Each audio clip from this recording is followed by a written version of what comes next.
주님의 이름으로 축복합니다. 우리 청년들 귀한 찬양 감사해요. 우리 박수로 격려합니다.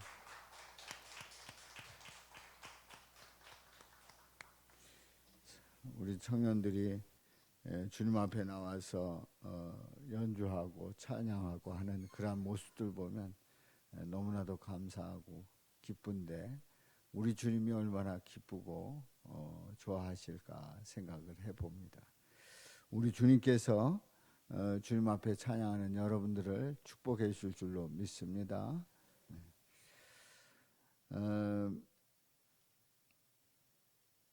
직장이나 사업장이나 항상 형통하지 않습니다. 그리고 또 집안이 항상 잘 나가지 않습니다. 이제 얘기들 이렇게 간증 들어보면은 한동안은 잘 나가던 집안이 어떤 사업이 잘못돼 가지고 가세가 기울어서 학교 다니기도 힘들고 그때에 아주 어렵게 다니면서 여러 가지로 힘든 그런 가운데 상처를 받고 또 곁길로 나가게 된 그런 이야기들을 이제 가끔씩 듣습니다. 항상 모든 일들이 내 뜻대로 다 되지 않는다 하는 얘기지요. 잘 나가는 때도 있지만 뜻하지 않게 어려움을 겪게 되고 풍파를 겪게 됩니다. 그래서 형통하다가 그것이 어려워지고 그래서 그게 기울게 되고 기우는 가운데서 정말 어려운 전환점을 맞이하는 때가 있지요. 어느 때는 그 일에 대해서 책임을 지고 또 감옥에 들어가기도 합니다. 어떤 집안은 잘 나가던 집안이 폭삭망했어요. 딴 거 아닙니다. 뭐 그 집안이 돈을 마구 써서 그런 것도 아니고 또 뭐 방탕해서 그런 것도 아니고 또 뭐 사업이 잘못돼서 그런 것도 아닌데 집안이 완전히 한 번에 기울어 버리는 그 살던 집도 다 빼앗기는 그런 경우도 있습니다.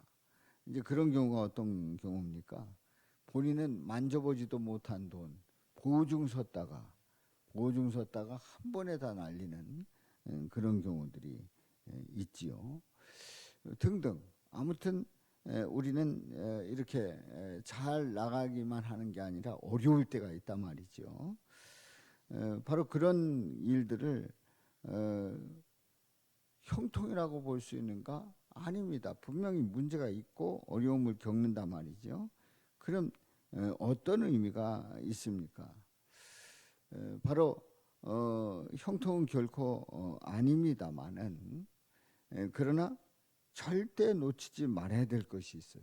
그 시련을 겪고 어렵고 또 집안이 기울고 하는 그런 과정 속에서 절대 놓치지 말아야 될 것이 있다는 거지요. 바로 그것은 뭐냐면 하나님께서 이러한 시련을 통해서 무엇을 주시는지를 우리는 봐야 되는 거예요. 그걸 놓치지 말아야 돼. 그걸 놓치지 않아야지 옛날로 다시 돌아가겠다. 옛날을 다시 회복하겠다. 옛날처럼 우리가 부자가 되겠다. 옛날처럼 잘 먹고 잘 살겠다. 여기에 초점을 맞추면 그런 게 아무 의미가 없어요. 이런 그 시련과 연단을 통해서 하나님은 우리 가정을 통해서 또 우리 가정에게 그리고 나에게 뭘 말씀을 하시는 건가, 뭘 주시려고 하는 건가, 그것을 놓치지 말고 반드시 잡아야 될 줄로 믿습니다. 오늘 이 본문 배경에 보면은 바울과 실라가 이제 복음을 전하는 가운데 점치는 귀신 들린 여종이 점을 치는데 점을 제법 치는 거예요. 그러니까 사람들이 모여듭니다. 근데 점으로 주인들에게 큰 이익을 주는 거예요. 그러니까 이 여인은 점도 잘 치고 사람도 또 몰려오고 그리고 점을 칠 때마다 수입을 올리고 그래서 주인에게 이익을 가져다 주는 그런 여인이 있었단 말이에요. 이런 여인이 사람들에게 필요하겠어요? 필요하지 않겠어요? 사람들에게 필요하단 말이에요. 그러니까 이런 점쳐주는 여인도 필요하고, 그리고 점을 보러 와가지고 속 시원하게 말해주는 그런 여인이 필요해서 찾아오는 사람도 있고, 그러다 보니까 이제 이게 성업이 된 거예요. 잘 된 거예요. 잘 된 거예요.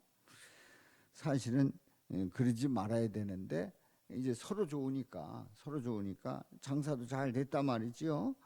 그런데 바울과 실라가 예수의 이름으로 명합니다. 귀신을 쫓습니다. 나오라 해서 귀신을 쫓습니다. 그러니까 이 여인이 귀신 들려가지고 점치던 것이 이제 끝난 거예요. 이제 더 이상 그 능력이 없어진 거예요. 여종의 주인들의 수입이 없어집니다. 그러니 바울과 실라가 얼마나 꼴보기 싫을 거예요. 그리고 짭짤하게 수입을 올리던 사람들은 너무나도 속상하고 화가 나는 겁니다. 뭐 그게 잘 됐건 잘못됐건 간에 어찌됐든 수입을 올리는 그 여인이 필요했었는데 바울과 실라 때문에 산통 다 깨진 거예요. 그래서 신고를 합니다. 신고를 하고 바울과 실라는 붙잡히고 매로 얻어맞고 또 옥에 갇히게 되고, 옥에 갇히는데 그냥 갇히는 게 아니라 옥에 갇혀서 손발이 착고에 채이고 하는 그런 순환을 겪게 됩니다. 세상을 살아가면서 얼마든지 이럴 수 있어요. 예수 믿으면 손해보기 때문에 예수 믿지 못하게 하는 경우가 있고, 예수 믿으면 이런 손해보는 이런 사람들을 괴롭히고 옥에 가둘 수도 있단 말이죠. 얼마든지 그런 일들이 일어날 수가 있어요. 그래서 바울과 실라가 기도를 합니다. 이제 옥에 갇힌 가운데서 기도를 합니다. 근데 놀라운 사실은 큰 지진이 일어납니다. 옥토가 움직입니다. 문이 열립니다. 매인 것이 다 벗어집니다. 아니 착고에 차인 그 손과 발이 어떻게 다 풀리냐 말이에요. 그야말로 큰 지진이 나서 옥토가 움직이고 그리고 문이 열리고 또 그 착고가 다 벗어지고 하는 그런 일이 벌어진 거예요. 그런데 간수가 깜빡하고 있다가 딱 보니까 이게 문이 다 열린 거예요. 문이 열린 거예요. 그럼 이 간수는 딱 판단하기를 옥문이 열렸다는 사실은 죄인들이 도망갔다는 얘기예요. 아니 옥문이 열렸는데 죄인들이 그냥 있을 리가 있습니까? 그러니까 옥문이 열렸다 그러면 이 죄인들이 다 도망갔다, 죄수들이 다 도망갔다, 그렇게 판단을 한 거지요. 그래서 이 간수는 칼을 빼서 자결을 시도합니다. 칼을 빼가지고 이제 난 이거 더 이상 책임질 수가 없다, 차라리 죽는 게 낫다. 그래서 자결을 시도합니다. 스스로 죽으려고 하는 거예요. 그런데 놀라운 사실은 죄인들이 다 도망간 게 아니라, 죄수들이 다 도망간 게 아니라 그대로 옥에 있어요. 그게 그대로 있는 거예요. 그러니까 옥문이 열렸음에도 불구하고 죄수들이 그냥 있다고 하면 이 상황은 복잡한 상황이지만은 뭐 문제가 없는 거죠. 문제가 없는 거예요. 바울이 크게 소리 지릅니다. 내 몸을 상하게 하지 말라. 우리가 여기 있노라. 우리 도망가지 않았다. 여기 있다. 그래서 이 간수가 등불을 달라 해서 뛰어들어가서 무서워 떨면서 바울과 실라 앞에 엎드립니다. 그리고 그들을 데리고 나갑니다. 그러니까 이 간수는 엄청난 일을 이제 보면서 바울과 실라를 특별히 대접을 합니다. 그리고 여쭙습니다. 선생님들이요, 내가 어떻게 하여야 구원을 받으리까? 내가 어떻게 하여야 구원을 받으리까? 그러면서 질문을 던집니다. 그런데 이 간수는 이미 알았어요. 뭐냐면 바울과 실라가 뭐 이러저러한 일 때문에 옥에 갇히게 됐고, 그리고 옥에 갇힌 그 상황에서 하나님 앞에 기도하는 그러한 것들을 다 봤단 말이에요. 그런 상황들을 다 봤단 말이에요. 그러니까 이 바울과 실라가 뭐 죄를 지어가지고 무슨 절도죄를 지어가지고 아니면은 누구 살인죄를 지어가지고 그래서 온 사람들이 아니라 복음을 전하다 들어왔다는 사실을 이 간수는 너무나도 잘 알고 있는 거예요. 그러니까 이 간수가 이 바울과 실라에게 아주 가장 중요한 질문을 하는 겁니다. 내가 어떻게 하여야 구원을 받으리까? 어떻게 하여야 구원을 받으리까? 그때에 31절에서 말씀을 합니다. 뭐라고요? 우리 다 같이 주 예수를 믿으라. 그리하면 너와 내 집이 구원을 받으리라. 자, 뭐라고요? 주 예수를 믿으라. 주 예수를 믿으라는 거예요. 그리하면 너와 내 집이 구원을 받으리라. 오늘 이 본문 말씀을 이렇게 볼 때에 우리는 사진을 찍으려고 하면 그 사진의 그 포인트를 누구에게 맞추는가 하는 거 굉장히 중요합니다.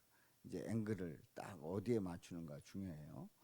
그래서 이제 드라마를 보게 되면 앵글을 그 드라마의 주인공에 맞추는 경우도 있지만은 그 주인공 말고 그 옆에서 어떤 상황을 만들어가는 그런 사람에게 맞출 때가 있단 말이지요. 근데 오늘 이 본문 말씀은 분명히 바울과 실라에 대한 말씀인데 제가 그 앵글을 맞추고 싶은 사람은 바로 이 간수예요. 이 간수에다가 오늘 이 본문을 맞추는 겁니다. 오늘 이 간수를 보면서 우리가 좀 더 집중해서 보는데요. 이 간수는 내가 어떻게 하여야 구원을 받으리까? 그랬더니 주 예수를 믿으라. 그리하면 너와 내 집이 구원을 받으리라.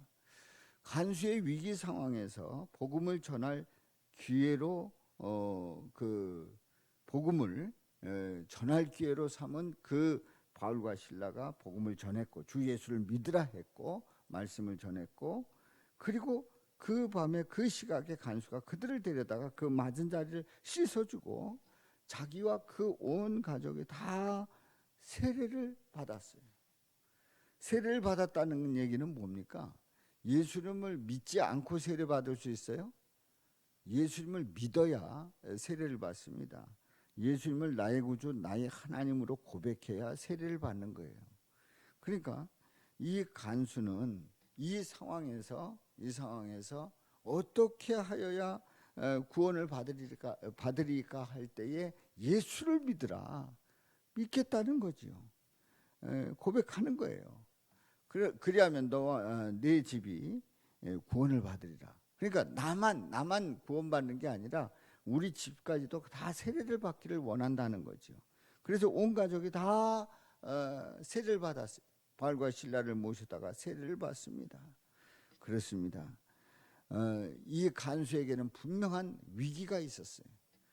어떻게 보면은 이 간수는 죄수들을 다 놓치게 되면 뭐 더 이상 뭐 그 직장 생활을 할 수가 없고 그리고 오히려 옥에 갇혀서 그 책임을 다 져야 하는 그런 상황 속에서 자결하려고 했었습니다.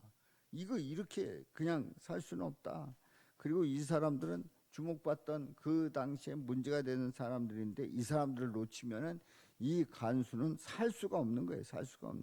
자결하려고 했던 사람이 세례를 받게 됐단 말이죠. 바로 이 간수에게는 직장의 위기가 가족의 구원의 기회가 된 줄로 믿습니다. 그러니까 우리가 살아가면서 이런저런 위기를 맞이할 수 있단 말이에요. 가정이 무너질 수도 있고 또 직장에서 문제가 생길 수가 있고 사업장이 부도가 날 수도 있고 막 이런 위기 속에서 하나님은 뭘 말씀하실까? 하나님은 이 위기 속에서 우리 가정에게 뭘 원하실까? 그거를 정확하게 보는 사람이 바로 복된 사람인 줄로 믿습니다. 바로 이런 사람이 성도라고 말할 수 있는 거예요. 아멘이죠? 그러니까 우리는 그냥 위기가 닥쳐오면 그냥 원망하고 뭐 하나님이고 뭐고 없는 거예요. 뭐 예수님이고 뭐고 없는 거예요. 뭐 그동안 믿음 생활했고 뭐 그동안 기도했던 거 다 던져버리고 왜 이렇게 됐냐 이거죠. 왜 이렇게 됐냐? 왜 이렇게 우리 망하게 됐냐? 왜 이렇게 절단나게 됐냐? 왜 이렇게 우리는 잘 안 되냐? 이것만 가지고 따지는 거예요. 그런데 그는 하나님을 모르는 거예요. 예수님을 믿지 않는 거예요. 바로 그 위기 속에서 하나님은 나에게 뭘 원하실까? 나에게 뭘 말씀하시려고 할까? 나를 어떻게 하시려고 할까? 그것을 볼 때에 그 위기는 기회가 되고 그 위기는 기회가 돼서 축복이 된다는 사실을 믿으시기를 바랍니다. 그렇습니다. 오늘 말씀을 통해서 바울과 실라가 그 위기 속에서 기도해서 나왔다. 그런 의미보다는 이제 거기에 그 앵글을 맞추기보다는 저는 오늘 이 간수에게 그 앵글을 맞춰서 설교를 하고 있는데 이 간수가 이 위기 속에서 온 집안이 구원받는 세례를 받는 그런 기회를 삼았단 말이죠. 아멘입니까? 그렇습니다. 우리는 어떤 위기에 닥치든 위기를 닥치든지 그 위기 속에서 하나님이 이 위기 속에서 우리에게 뭘 원하실까? 뭘 원하실까? 어떤 가정은 보면 과거에 잘 나갔다는 거죠. 잘 나갔다, 잘했다는 거예요.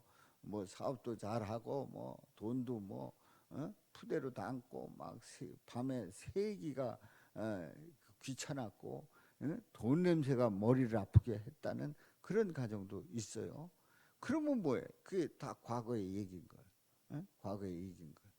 그런데 인천으로 와가지고 그러면은 인천으로 와가지고 어떤 일이 있었는가? 뭐 큰 일도 없었어요. 예수 믿은 것밖에 없는 거예요. 알고 보면.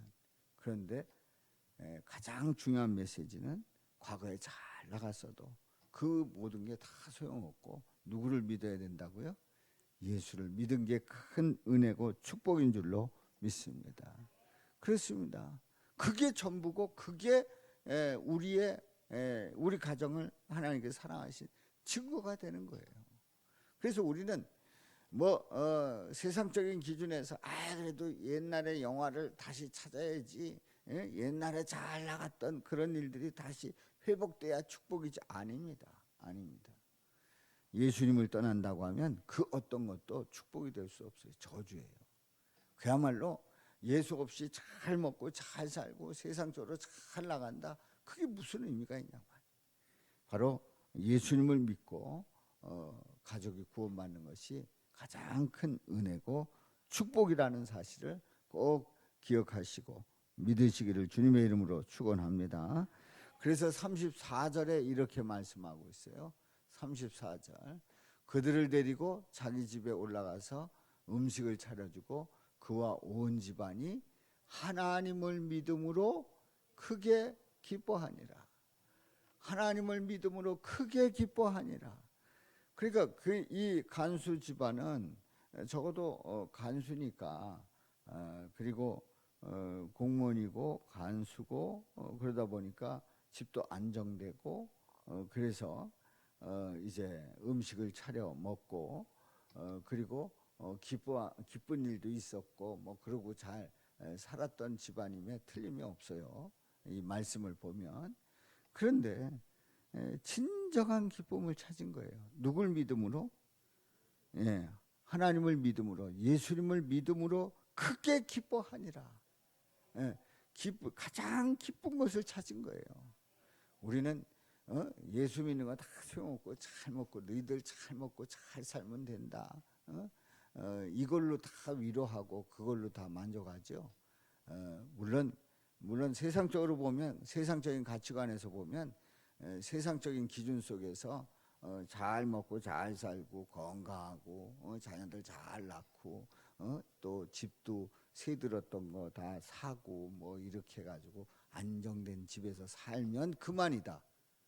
거기에 가장 중요한 예수 믿고 주님을 바라보면서 하나님께 영광 돌리는 그 아멘의 삶에 대해서 전혀 생각 없이 그러면 된다는 거예요.